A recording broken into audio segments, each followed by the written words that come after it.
দর্শক, আমি সাব্বির আহমেদ স্বাগত জানাচ্ছি দ্য ভয়েস অফ জেনজি অনুষ্ঠানে। বর্তমান বাংলাদেশে রাজনীতিতে তরুণদের চিন্তা ভাবনা, তাদের নীতি নির্ধারণ, রাজনৈতিক মতাদর্শ বাংলাদেশের জন্য কতটা উপযোগী, তাদের পরিকল্পনা বাংলাদেশকে কতটা পরিবর্তন করতে পারে, কতটা সুন্দর করতে পারে রাজনৈতিক এবং সামাজিক কাঠামোকে, সেই সকল বিষয় সম্পর্কে জানতে এবং আপনাদের জানাতে আমাদের আজকের এই আয়োজন। বর্তমান সময়ের রাজনীতিতে সমাজে তরুণদের অংশগ্রহণ বেড়েছে চোখে পড়ার মতো, এবং 2024-এর গণ অভ্যুত্থানের পর সেই অংশগ্রহণ আরও বেশি আলোচনায় এসেছে। আমরা সেই সব বিষয়ে জানব এবং আপনাদের জানাবো। বাংলাদেশ বর্তমান সময়ে এক গুরুত্বপূর্ণ সন্ধিক্ষণে দাঁড়িয়ে রয়েছে। চারদিকে বইছে ত্রয়োদশ জাতীয় সংসদ নির্বাচনের হাওয়া। প্রার্থীরা ইতোমধ্যে চলে গিয়েছে তাদের নিজ নিজ এলাকায়, চলছে নির্বাচনী প্রচারণা। এই সময়ে দাঁড়িয়ে তাদের ইশতেহার, তাদের যে ওয়াদা রয়েছে, তা তরুণ প্রজন্মকে আসলে কতটুকু উদ্বেলিত করতে পারছে বা তাদের চিন্তাভাবনা কি, সে বিষয়ে আজকে আমরা আলোচনা করব। দর্শক, আমার সাথে আজকে স্টুডিওতে উপস্থিত আছেন চেমন ফারিয়া ইসলাম মেঘলা, ছাত্রী বিষয়ক সম্পাদক, বাংলাদেশ জাতীয়তাবাদী ছাত্রদল, ঢাকা বিশ্ববিদ্যালয়। মেঘলা, আপনাকে অসংখ্য ধন্যবাদ আমাদের সাথে আজকে যুক্ত হওয়ার জন্য। অসংখ্য ধন্যবাদ আমাকে আজকে আমন্ত্রণ জানানোর জন্য। আমি শুরুতে স্ট্রেইট কাট কোশ্চেনে চলে যাচ্ছি। তরুণ একজন প্রতিনিধি হিসেবে আপনি এবারের জাতীয় সংসদ নির্বাচনকে কিভাবে দেখছেন? কি চাওয়া পাওয়া?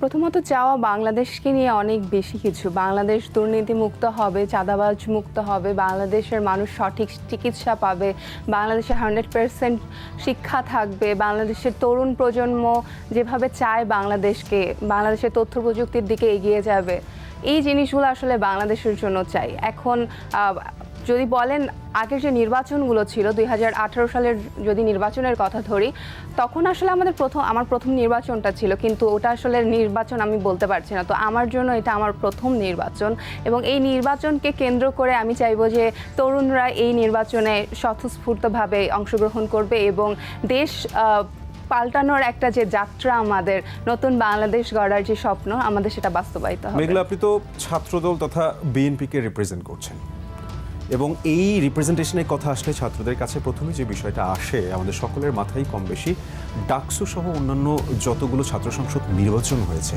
সে জায়গায় ছাত্রদলের এরকমের ভরাডুবি কেন হলো? আমি যদি একটু হার্শলি বলি।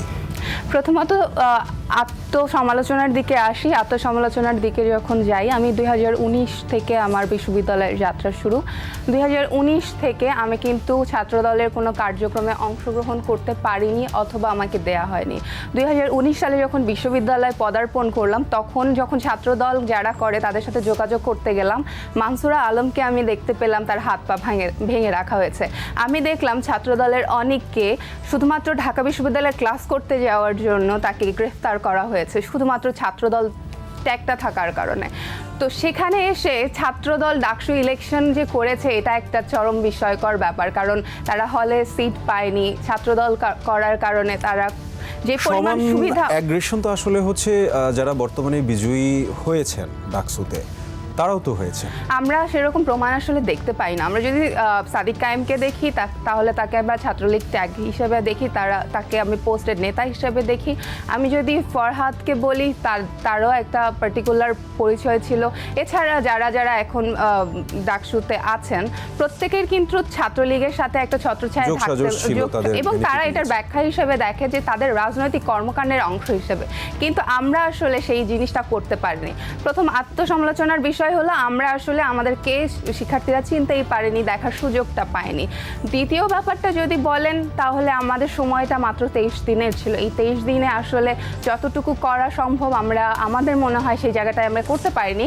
আর যদি সব কিছু বলেন, আমাদের হাতে যথেষ্ট রকমের প্রমাণ আছে ইলেকশন ইঞ্জিনিয়ারিংয়ের। আমরা দেশের কথা ভেবে, জাতীয় নির্বাচনের কথা ভেবে আমাদের কাছে মনে হয়েছে যে অন্তত গণতান্ত্রিক পথযাত্রা তো আসলে শুরু হয়েছে এই একটা ইলেকশনের মাধ্যমে, এত দীর্ঘ যাত্রার পরে। তো এইটা যেহেতু হয়েছে, আমরা নিজেদেরকে মনে করছি যে আমরা নেক্সট কোনো ডাকসুতে অংশগ্রহণ করব, এবং আমরা যে কোন কোন জায়গায় আসলে কাজ করতে পারি সেই বিষয়গুলো আমরা কথা বলতে পারবো। আপনি একজন নির্বাচন কেন্দ্রিক নীতি নির্ধারকের জায়গা থেকে আপনাদের পরিকল্পনা কি, যে নীতি নির্ধারণটা এরকমের হওয়া উচিত, বা আমি চাচ্ছি নির্বাচনের পরিচালনা কিংবা নির্বাচন থেকে এই আউটপুটটা আসলে আসা উচিত? দেখেন, আমাদের সুনির্দিষ্ট কিছু পরিকল্পনা আছে। প্রথমে আমাদের ছিল 31 দফা, যেটা সরাসরি সংস্কারের সাথে সংযুক্ত। আমরা এখানে দ্বিকক্ষ বিশিষ্ট আইনসভা থেকে শুরু করে নির্বাচন কমিশন নিয়ে কথা বলেছি, এখানে দুর্নীতিমুক্ত করার জন্য কি কি পদক্ষেপ নেওয়া দরকার, সবার জন্য শিক্ষার ব্যবস্থাটা কিভাবে করা যায়, সুনির্দিষ্ট ম্যাথমেটিক্যালি আমরা জিনিসগুলো দুর্নীতিমুক্ত পদক্ষেপের যদি কথা বলি, আপনাকে আমি ইন্টারাপ্ট করছি, ছাত্রদলকে আসলে এসব কিছুর ঊর্ধ্বে উঠতে পেরেছে? বা ছাত্রদলের ভেতরে আমি যদি হচ্ছে অঙ্গ সংগঠন বলি, ঢাকার বাইরে বলি, সেই জায়গায় ছাত্রদলের যারা নেতাকর্মী এবং সমর্থক যারা রয়েছে তারা কি আদৌ আপনার দুর্নীতিমুক্ত হতে পেরেছে? আমরা তো নানান সময় নানান ধরনের খবর পাচ্ছি, চাঁদাবাজির ঘটনা শুনতে পাচ্ছি, যেটা আপনি একদম অনুষ্ঠানের শুরুতে বলছিলেন। এই জায়গাগুলো আসলে আপনারা কিভাবে হ্যান্ডেল করছেন বা কিভাবে দেখছেন? দেখেন, আমাদের যদি কাজ কর্মক্ষেত্রের কথাগুলো বলেন, আমাদের সুনির্দিষ্টভাবে এগোতে চাই। যেমন 2004 সালের দুর্নীতি দমন কমিশন কিন্তু আমাদের হাত ধরেই শুরু হয়েছিল। এটার ইন্টেনশন কিন্তু খুব গুড ছিল যে আমরা আসলে কিছু পজিটিভ চেঞ্জেস চাচ্ছি। সেম ওয়েতে এখন আমরা যখন এতদিন পর কার্যক্রম পরিচালনা করতে সক্ষম হচ্ছি, তখন আমাদের কাছে মনে হচ্ছে যে আমরা আমাদের ঘর থেকেই করি। আপনি যে চাঁদাবাজির কথাটা বলেন, অলরেডি আমাদের 7,500 মানুষ, আমাদের দলীয় কর্মীরা কিন্তু বহিষ্কৃত হয়েছে বিভিন্ন রকম। বহিষ্কৃত হওয়া পর্যন্তই কি সীমাবদ্ধ? আপনাদেরকে আর কোনো দায়বদ্ধতা নেই? আমি যদি কাউকে হচ্ছে আমার সংগঠনে নিয়ে আসি, আমাদেরকে আসলে ব্যাকগ্রাউন্ড চেক করা উচিত না যে আমার এই সংগঠনে এই হচ্ছে কি আমি হচ্ছে নিয়ে এসেছি, এ আমাদের রিপ্রেজেন্ট করবে? তখন তো তারাই হচ্ছে ছাত্র দলের ফেজ হয়ে যায়, রাইট? তো সেই জায়গা থেকে আপনাদের আসলে দায়বদ্ধতা কতটুকু? শুধুমাত্র হচ্ছে বহিষ্কার করা পর্যন্ত কি? দেখেন, এই ঘটনাগুলোকে আমরা অস্বীকার করছি না, কিন্তু দেখেন আরেকটা বিষয় হলো দল আসলে কি সিদ্ধান্তটা নিচ্ছে। দল আসলে ফৌজদারি যেসব অপরাধগুলো আছে, এই যে চাঁদাবাজি করা, বাইক করা, এইগুলো আসলে এটার কোনো ফৌজদারি অপরাধ করে কোনো শাস্তির ব্যবস্থাটা আসলে নেওয়ার মতো দলের আসলে কোনো ক্ষমতা নেই। এই ক্ষেত্রে দল যেটা করতে পারে, সর্বোচ্চ বহিষ্কারটা করতে পারে। দল এখানে আবার আরেকটা হেল্প করছে। কিছুদিন আগে দেখবেন যে তেজগাঁ কলেজে এরকম একটা চাঁদাবাজির ঘটনা যখন ঘটলো, ছাত্র দলের প্রেসিডেন্ট রাকিব ভাই, আমাদের রাকিবুল ইসলাম রাকিব, উনি কিন্তু নিজে বাদী হয়ে সেই দলের বিরুদ্ধে খোঁজ নিয়েছে এবং যথেষ্টভাবে বলা হয়েছে। আমাদের চেয়ারম্যান তারেক রহমান বলেছেন যে যদি চাঁদাবাজির একটা অংশ যদি দেখা যায়, সেক্ষেত্রে কিন্তু তার নির্মূল করার একটা প্রয়াস আমাদের মধ্যে রয়েছে এবং আমাদের সুনির্দিষ্ট পরিকল্পনার মধ্যে কিন্তু এটা দৃশ্যমান, প্রথমত এই জিনিসটা। আর দ্বিতীয়ত যদি বলেন, চাঁদাবাজিটা আসলে বাংলাদেশের টোটাল একটা সিস্টেমের ব্যাপার। এটা আসলে আপনি ব্যক্তি পর্যায়ে যে কতটুকু কি করছেন, এটা আসলে যখন আপনার দায়বদ্ধতা, দলেরও দায়বদ্ধতা, এবং দলের দায়বদ্ধতাকে আমি স্বীকার করে নিই। এইসব ঘটনাগুলো কি আসলে হচ্ছে ডাকসুতে আপনাদের ছাত্রদের যে হচ্ছে বিশ্বাস ভরসার জায়গাটা, সেটা কি মিট করতে পারেনি? এই জন্যই কি আসলে হচ্ছে ডাকসু সহ অন্যান্য যে ছাত্র সংসদগুলো হয়েছে সে জায়গায় হচ্ছে ভরাডুবি হলো? দেখেন, একটা সিলেবাস ক্রিয়েট করে দেওয়া হয়েছিল। আমি প্রথমে পরিষ্কার করে দিতে চাই, আমি কিন্তু ছাত্রদলের 5ই আগস্টের আগে ছিলাম না সরাসরি সদস্য হিসেবে।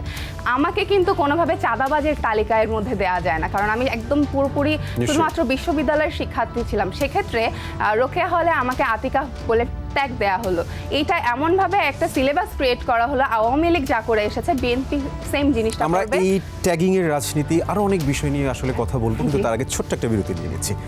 দর্শক, দ্য ভয়েস অফ জেনজিতে এই পর্যায়ে নিয়ে নিচ্ছি ছোট্ট একটা বিরতি। আমাদের সঙ্গেই থাকুন, ফিরছে অল্প কিছুক্ষণের মধ্যেই।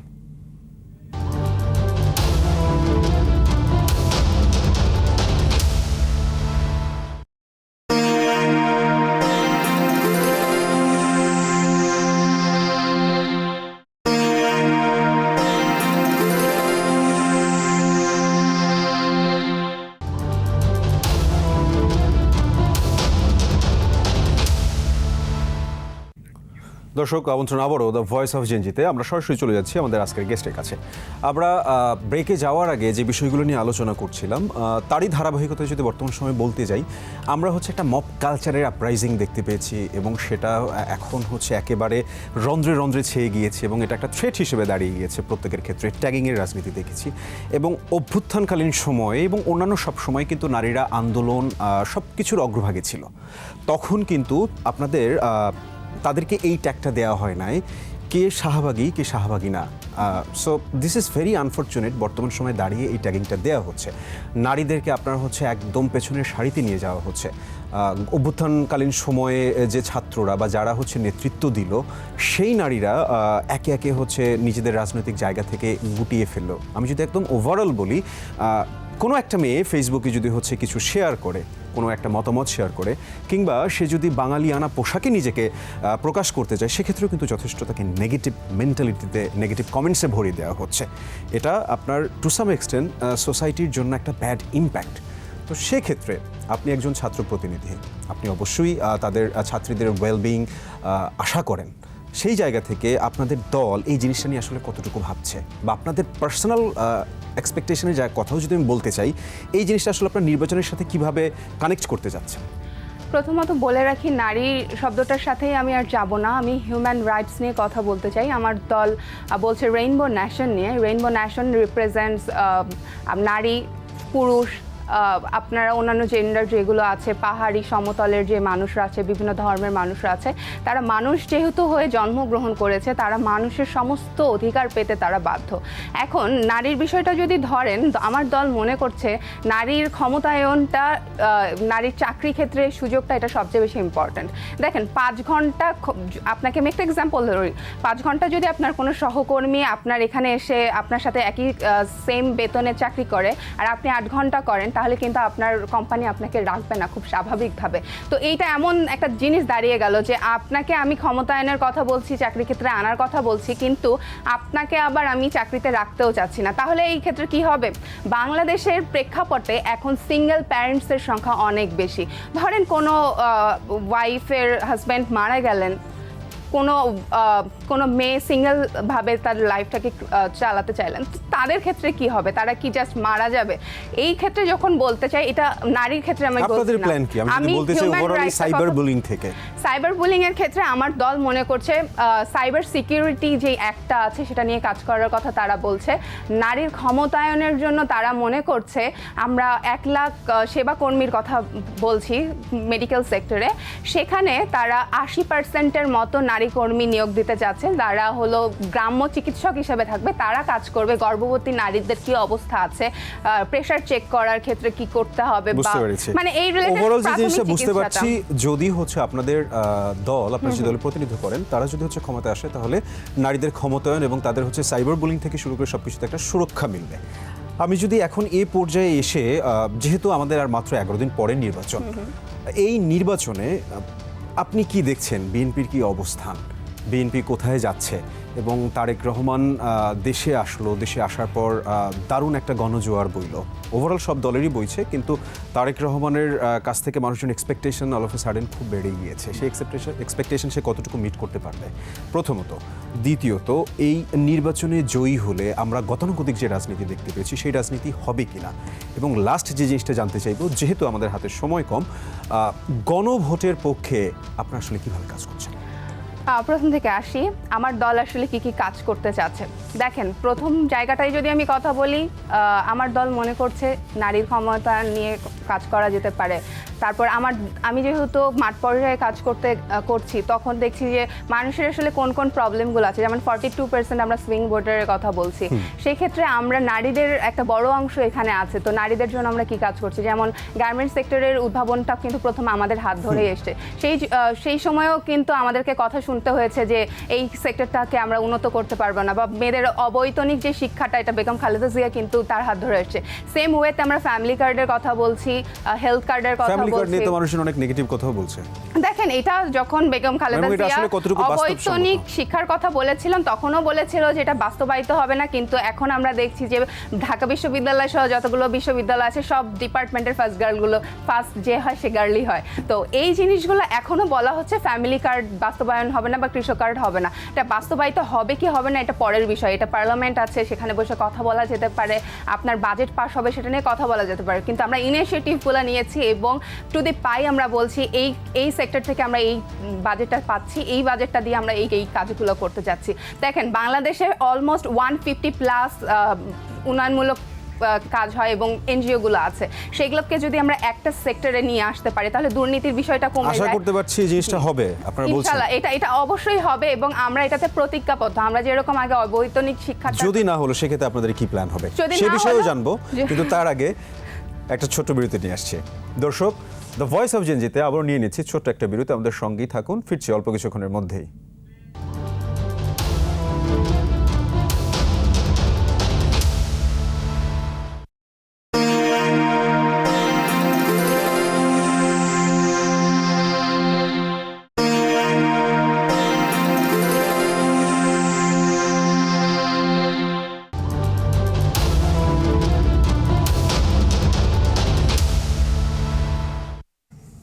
দর্শক, আপনারা দেখছেন দ্য ভয়েস অফ জেনজি। আমাদের সাথে আজকে উপস্থিত রয়েছেন চেমন ফারিয়া ইসলাম মেঘলা, ছাত্রী বিষয়ক সম্পাদক, বাংলাদেশ জাতীয়তাবাদী ছাত্রদল, ঢাকা বিশ্ববিদ্যালয়।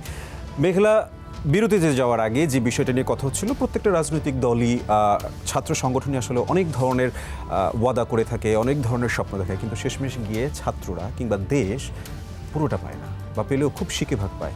যদি সত্যায়িত না হয় সেক্ষেত্রে কি হবে? নেক্সট ইলেকশনে আপনারা আমাদেরকে ভোট দিবেন না, অ্যাজ সিম্পল অ্যাজ ইট। কারণ আমারও দলের কাছ থেকে এক্সপেকটেশন আছে যে আমি এই জিনিসগুলো আমার দেশের জন্য যাই, দেশকে ভালোবাসেই তো বাংলাদেশপন্থী দলের সাথে নিজেকে যুক্ত করা। তো এই কারণে আমারও দলের কাছে এক্সপেকটেশন অনুযায়ী আমি যদি জিনিসগুলোকে মিট আপ করতে না পারি, সেক্ষেত্রে দেশের সাথে তো আমাকে স্টেপ নিতে হবে। হ্যাঁ ভোট নিয়ে, হ্যাঁ ভোট এবং না ভোট, গণভোটের নিয়ে অনেক ধরনের আসলে বিএনপিকে ঘিরে কথা হয়েছে, এবং তারেক রহমান রিসেন্টলি উনি হ্যাঁ ভোটের পক্ষে সরাসরি মতামত দিয়েছেন। আপনারা কি করছেন হ্যাঁ ভোটের পক্ষে? দেখেন, যেভাবে এই জিনিসটাকে সাজানো হয়েছে যে সংস্কারের পক্ষে থাকলে হ্যাঁতে ভোট দিবেন, আর যদি সংস্কারের বিপক্ষে থাকেন তাহলে নাতে ভোট দেবেন। জিনিসটা হলো, সংস্কার তো আমাদের হাত ধরেই হয়েছে। 31 দফার কথা যদি বলেন, সংস্কার আমাদের হাত ধরে হয়েছে। তো হ্যাঁ ভোট না ভোট নিয়ে আমাদের আসলে কোনো কনফ্লিক্টের জায়গাটা নেই। আমরা হ্যাঁ ভোটের দিকেই যাচ্ছি, এবং আমাদের চেয়ারম্যান কিন্তু এটা নিয়ে অলরেডি ঘোষণা দিয়েছে, এবং আমাদের ধারণা কিছু জায়গায় কিন্তু প্রবলেম আছে। আপনার যদি আমি একটু ছোট করে বলতে চাই, যখন সংস্কার প্রস্তাবটা দেওয়া হলো, যখন সাইন করা হলো, তখন একরকমের প্রস্তাব আমরা দেখেছিলাম, কিন্তু সাইন করার পর জিনিসটাকে অন্যভাবে সংশয়গুলো অনেক জায়গায় আছে। এইগুলো হলো নোট অফ ডিসেন্ট আমাদের কিছু জায়গায় আছে। তো আমাদের কাছে জিনিসটা এমন লেগেছে যে আমাদের কাছে কোনো একটা দলিল স্বাক্ষর করে নেওয়া হলো, কিন্তু প্রপার্টি আসলে আমাদেরকে ওইভাবে দেওয়া হলো না। প্রপার্টি যেই জায়গাটা দিয়ে আমাদের যেই রাস্তাটা দিয়ে যাওয়ার কথা, সেই রাস্তাটা মিট আপটা আমরা করতে পারলাম না। তো দেশের তো ভালো আমরাও চাই, দেশের সংস্কার আমরাও চাই, তো অবশ্যই সংস্কারের পক্ষে। কিন্তু যেই জায়গাগুলোতে আমাদের আপত্তি আছে, রাজনৈতিক দল হিসেবে অবশ্যই গণতান্ত্রিক দেশে যেহেতু আমরা বসবাস করি, গণতান্ত্রিক উপায়ে আমাদেরও কিছু জায়গায় না আছে। আমরা আশা করছি পার্লামেন্টে আমরা এগুলো নিয়ে কথা বলতে পারবো। সর্বশেষ যে বিষয়টা নিয়ে আপনার সাথে আমি কথা বলতে চাচ্ছি, সেটা হচ্ছে ডাকসু নির্বাচন হলো। ডাকসু নির্বাচনে আপনারা কি আপনাদের কাঙ্ক্ষিত ফলাফল পেয়েছেন? আমি যদি বলি, রাজনৈতিক দল হিসেবে নয়, ছাত্র সংগঠন হিসেবে নয়, একজন ছাত্রী হিসেবে আপনি ডাকসুর কাছ থেকে যে জিনিসগুলো চাচ্ছেন, সেই জিনিসগুলো কি পাচ্ছেন?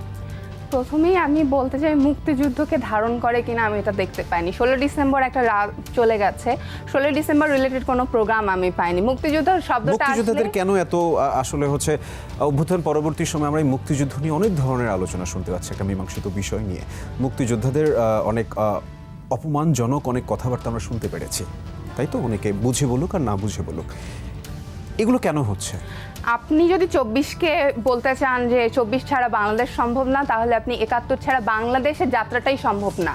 বাংলাদেশ হওয়ার আগে বাংলাদেশের সংবিধান দরকার ছিল, বাংলাদেশের নিজস্ব মানচিত্র দরকার ছিল, নিজস্ব আয়তন দরকার ছিল। সেটার জন্য কিন্তু মুক্তিযুদ্ধটা হয়েছিল, এবং মুক্তিযুদ্ধের ধারাবাহিক একটা অবস্থা কিন্তু এই গণ-অভ্যুত্থান। তো মুক্তিযুদ্ধকে বাদ দিয়ে আপনি বাংলাদেশকে কল্পনা করছেন। যারা এটা কল্পনা করছে তাদেরকে বলতে হয় যে তারা আসলে মুক্তিযুদ্ধের বিরোধী হয়ে বাংলাদেশে টিকে কল্পনা তো করছে না। এখন তো আসলে আমরা দেখতে পাচ্ছি যে মুখে মুখে আমরা অনেকেই অনেক কিছু বলছি, কিন্তু দিন শেষে গিয়ে যে বিষয়গুলো আসলে কনফ্লিক্ট তৈরি হয়, যে বিষয়গুলোতে আসলে খারাপ লাগা কাজ করে মুক্তিযোদ্ধাদের, সেই বিষয়গুলো পুনরাবৃত্তি ঘটছে। কিন্তু আমরা দেখতে পাচ্ছি স্টেটমেন্টে সব জায়গায় মুক্তিযুদ্ধকে সামনেই রাখা হচ্ছে, কিন্তু কাজের বেলায় কিছু হচ্ছে না। আপনারা কিভাবে ডিফেন্ড করছেন, বা আপনাদের ডিফেন্ড কেন আমাদের চোখে পড়ছে না, আমরা যারা সাধারণ জনগণ রয়েছে? দেখেন, আমরা বারবার বলছি, আমাদের যদি আপনার রিসেন্ট টাইমে যতগুলো কথা আছে, আমরা প্রথমে মুক্তিযুদ্ধের কথা বলি, কারণ আমরা বিশ্বাসী করি মুক্তিযুদ্ধকে নিয়ে। আমাদের কাছে মনে হয় বাংলাদেশ সবার আগে মুক্তিযুদ্ধ না হলে বাংলাদেশের মুক্তিযুদ্ধের হাত ধরেই 24 মুক্তিযুদ্ধের হাত ধরেই 24, এবং কিছুদিন আগে আমাদের চেয়ারম্যানের আপনি একটা ভিডিও স্টেটমেন্টে এগুলো দেখতে পারবেন। তো আমরা কিন্তু আমাদের মতো কথা বলে যাচ্ছি। হ্যাঁ, এটা হতে পারে যে মিডিয়াতে ওভাবে আসছে না, হয়তো বা এটা আমাদের সীমাবদ্ধতা, আমরা এই জায়গায় নিশ্চয়ই। চেমন ফারিয়া ইসলাম মেঘলা, আজকে আপনার সাথে কথা বলে খুব ভালো লাগলো। আমাদের প্রত্যেকেরই প্রত্যাশা, গণ-অভ্যুত্থান এবং মুক্তিযুদ্ধ থেকে শুরু করে গণ-অভ্যুত্থান পর্যন্ত আমরা অনেক কিছু চেয়েছি। আশা করি এবারের নির্বাচন আমাদের সেই প্রত্যাশা পূরণ করবে। আপনাকে অসংখ্য ধন্যবাদ আমাদের সাথে যুক্ত হওয়ার জন্য। আমরা আজকের মতো এই জায়গায় বিদায় নিচ্ছি। আপনাদেরকে অসংখ্য ধন্যবাদ, দর্শককে কৃতজ্ঞতা। দর্শক, দ্য ভয়েস অফ জেনজি প্রতি শনিবার রাত 8টায় প্রচারিত হয়, পাওয়ার্ড বাই ফুডি। আপনাদের মতামত, আপনাদের ইচ্ছা, আপনাদের রাজনৈতিক দর্শন, তরুণদের চিন্তা ভাবনা, সবটা নিয়েই থাকবো এই সেটে। দেখতে চোখ রাখুন 21-এর পর্দায় প্রতি শনিবার রাত 8টায়।